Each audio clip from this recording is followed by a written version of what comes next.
Next point is Van de Graaff generator. The scientist Van de Graaff developed one instrument in 1931. That instrument is known as Van de Graaff generator, and this generator, Van de Graaff generator, is a device used to develop very high and accelerated charge particles to high energies. तर very high एनर्जीजला आणि ॲक्सेलरेट करण्यासाठी charge particles हे device वापरतात. त्या डिव्हाइसला आपण van de Graaff generator असे म्हणतो. तर यामध्ये वापरलेलं प्रिन्सिपल जे आहे, principle this generator is based on the phenomenon of corona discharge. Corona discharge यामध्ये तत्व वापरतात फर्स्ट. सेकंड जे आहे, the property that charge given to a hollow conductor is transferred to its outer surface and is distributed uniformly over it. तर यामध्ये hollow conductor जे आहे, hollow कंडक्टरला ट्रान्सफर केलेला चार्ज आहे त्याच्या आउटर सरफेसला डिस्ट्रीब्यूट होतो युनिफॉर्मली.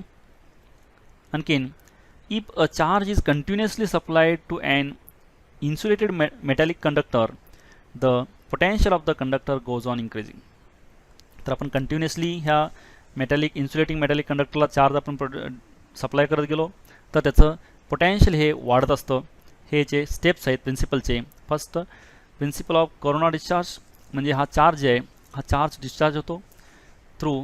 तर प्रॉपर्टी जे आहे ह्याच्यामध्ये हॉलो कंडक्टर जे आहे, हा हॉलो कंडक्टरपासून ट्रान्सफर होतो चार्ज. तर हा हॉलो कंडक्टरपासून ट्रान्सफर झाल्यानंतर इन्सुलेटिंग मेटॅलिक कंडक्टर जे आहे ह्याला चार्ज मिळतो आणि ह्याच्या सरफेसला डिस्ट्रीब्यूट होऊन त्याचं पोटॅन्शियल वाढतं चार्ज वाढल्यामुळं. हे याचं प्रिन्सिपल आहे ह्या Van de Graaff जनरेटरचं.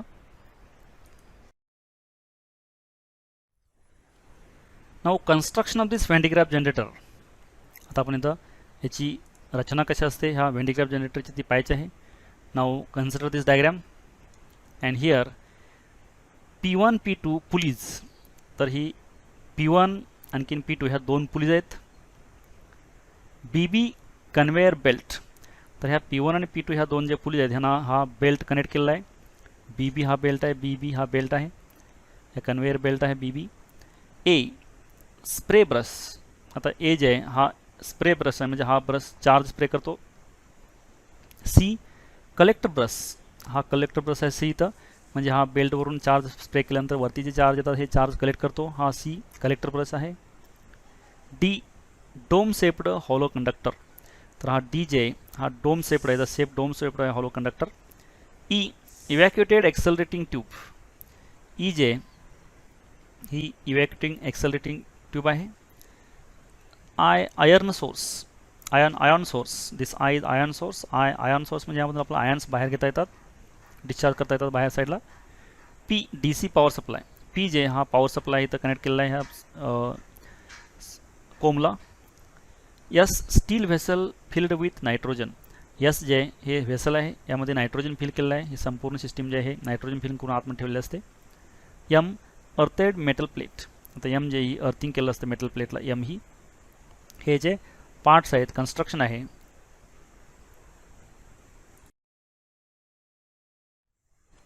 Next one is working of this Van de Graaff generator. आता आपण याचं वर्किंग पाहायचं आहे. Now consider this again diagram. Here the electric motor connected to the pulleys P1 is being to rotate when supply switched on. आता P1 जी pulley आहे ही P1 pulley मोटरला connect केली असते आणि मोटर जेव्हा ऑन होईल, रोटेट होईल, त्यावेळी ही पुली रोटेट होत असते. The spray brush A positive charge continuously sprayed on the belt B carries this charge in upward direction which is collected by the collector brush C and sent to the dome shaped conductor. आता आपण ज्यावेळी हे supply on करतो, supply on केल्यानंतर काय होतं, इथं हा ब्रश जे आहे यावरती चार्जेस डेव्हलप होऊन हा ब्रश ह्या बेल्टवरती चार्ज स्प्रे करतो. बेल्टवरती चार्ज स्प्रे केल्यानंतर हे बेल्टला चार्ज स्टिक होतात, चिकटतात आणि ज्यावेळी ही मोटर रोटेट होते त्यावेळी ही बेल्ट पण हा असा रोटेट होत असतो, असा ह्या ठिकाणी असा रोटेट होतो. हा रोटेट झाल्यानंतर हे जे स्प्रे केल्यानंतर हे जे चार्जेस ह्या बेल्टला स्टिक झालेत हे चार्जेस आपला मूव होतात. आपला मूव होऊन इथं C ब्रशजवळ आल्यानंतर हा C ब्रशचं फंक्शन आहे, हे चार्ज कलेक्ट करतो आणि ह्या चार्ज कलेक्ट करून हे डोम जे आहे ह्या डोमकडं ट्रान्सफर करतो चार्जेस. हे असं कंटिन्युअसली होत असतं. The potential dome rises to a very high value due to the continuous accumulation of charges on it. असं नेहमी हे चार्जेस ॲक्सेप्ट करून इथं डोमला चार्ज ट्रान्सफर होतात आणि ह्या डोमवरचे चार्जेस जसे वाढतील तसं डोमचं पोटेन्शियल वाढत असतं. The potential of the electrode I also rise to this high value are accelerated in the downward direction then directed so as to strike a discharge desired target. म्हणजे आपल्याला हे जे चार्जेस आहेत चार्जेस बाहेर आउटसाईडला पाहिजे असेल तर ही आय जे आहे इलेक्ट्रोड इथून आपल्याला ह्या डिस्चार्ज ट्यूब जे आहे ही ट्यूब थ्रू ही this tube we can take this charge outside that is to desired target. या डिझायर्ड टार्गेटवरती आपण ह्यातून चार्जेस बाहेर घेऊ शकतो आणि त्यावरती इन्सिडेंट करू शकतो. ॲक्सेलरेटेड चार्जेस हाय एनर्जी चार्जेस आपण आउटसाईडला यातून घेऊ शकतो. असं ह्याचं हे वर्किंग आहे व्हॅन डी ग्राफ जनरेटरचं.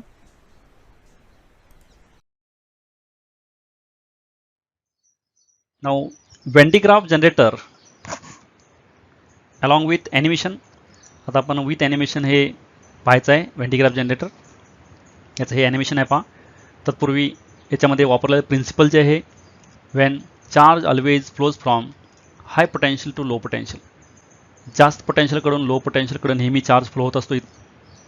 तर यामध्ये दाखवलेलं पहा हा चार्ज आहे याचं पोटेन्शियल जास्त आहे. आउटर स्पियर जे आहे याचं पोटेन्शियल कमी आहे रेडियस जास्त असल्यामुळे. त्यामुळे हा कमी पोटेन्शियलला हा चार्ज जाऊन डिस्ट्रीब्यूट होतो याच्यावरती. हे याच्यामध्ये तत्व वापरलेलं आहे. आणखीन आता हे जे पार्ट्स आहेत हे पार्ट्स पहा व्हॅन डी ग्राफ जनरेटरचे. हा मोटर आहे हा बेल्ट आहे आणि या दोन पुलीज आहेत. जर the two pulleys one pulley is connected to motor and another end of this belt. Then this is comb. This comb is connected to this charge generator. हा जे चार्ज जनरेटर आहे charge जनरेटरला इथं connect केला असतो. इथं charge production होत असतं. चार्ज प्रोडक्शन होऊन इथं चार्ज येत असतो. इथं या फर्स्ट कोमला हा चार्ज जनरेटर आहे. चार्ज प्रोडक्शन होतं. इथं हाय पोटेन्शियल बॅटरी आहे high voltage battery. Other end जे अदर एंडला अदर एक कोम आहे. हा कोम इथला चार्ज ॲक्सेप्ट करतो चार्ज पुल करतो. चार्ज इथं याच्याकडून ट्रान्सफर करून तो मेटॅलिक डोमला देतो. First now if you start this motor then this first pulley rotates and because of this rotation this belt also rotates. हे बेल्ट रोटेशन होत असतं असं या पुलीमुळं. आणखीन हा जे फर्स्ट कोम आहे इथं चार्ज प्रोडक्शन होतं आणि हा चार्ज स्प्रे करतो ह्या बेल्टवरती. हे चार्जेस ह्या बेल्टला स्टिक होतात चिकटतात. आणखीन ह्या मुवमेंटमुळे हे चार्जेस वरती मूव्ह होतात ह्या बेल्टच्या बरोबर. आणखी इथं आल्यानंतर सेकंड कोंबशी हा चार्ज ॲक्सेप्ट करतो चार्ज ओढून घेतो हा चार्ज आणि हे चार्ज आहेत हे चार्ज मेटॅलिक डोमला ट्रान्सफर करतो आणि मेटॅलिक डोमवरती चार्ज इथं ह्यावरती डिस्ट्रीब्यूट होतात युनिफॉर्मली. आणि याचं जसं चार्जेस वाढतील तसं पोटेन्शियल वाढतं मेटॅलिक डोमचं. हे याचं व्हॅन डी ग्राफचं जनरेटरचं वर्किंग आहे. आता हे जे व्हॅन डी ग्राफ जनरेटर जे आहे याच्यामध्ये मेटॅलिक डोमवरती चार्जेस डिपॉझिट झाल्यानंतर पोटेन्शियल जे वाढतं ह्याच्यावरती आपण जर हात ठेवला ह्युमन बिईंगनं तर आपले ह्युमन बिईंगचे जे हेअर्स आहेत हे हेअर्स स्ट्रेट होतात. त्याचं आपण इथं ॲनिमेशन पाहायचं आहे. याच्यामध्ये हा मेटॅलिक डोम आहे. या मेटॅलिक डोमवरती हात ठेवल्यानंतर हा व्हॅन डी ग्राफ जनरेटरचा मेटॅलिक डोम आहे. याच्यावरती चार्जेस प्रोडक्शन आहे. चार्जेसवरती हात ठेवल्यामुळं हे चार्ज स्टॅटिक चार्जेस आहेत. ह्या स्टॅटिक चार्जेसमुळे हेअर्स आहेत हे हेअर्स स्ट्रेट झालेले पाहिजे दिसतात आपल्याला ह्याच्यामध्ये. हे ह्या व्हॅन डी ग्राफ जनरेटरची ही एक स्पेशालिटी आहे. हेअर्स आपल्याला असे स्ट्रेट झालेले पाहायला मिळतात इथं. हे व्हॅन डी ग्राफ जनरेटर आहे.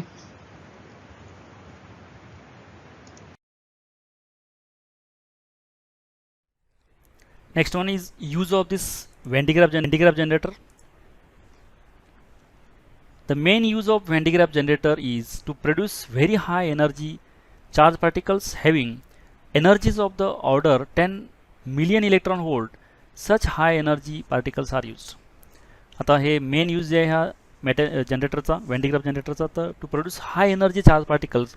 आणि हे हाय एनर्जी चार्ज पार्टिकल जे आहेत हे या ठिकाणी आपण यूज करू शकतो. फर्स्ट आहे to carry out the disintegration of nuclei of different elements.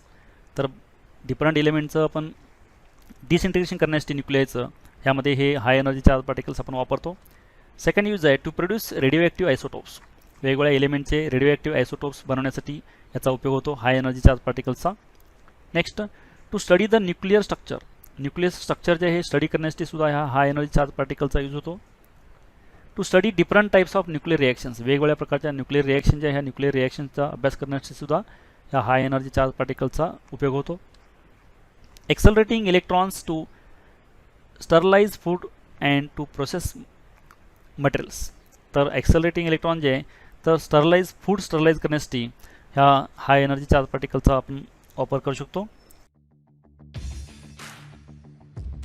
Thank you for watching this video.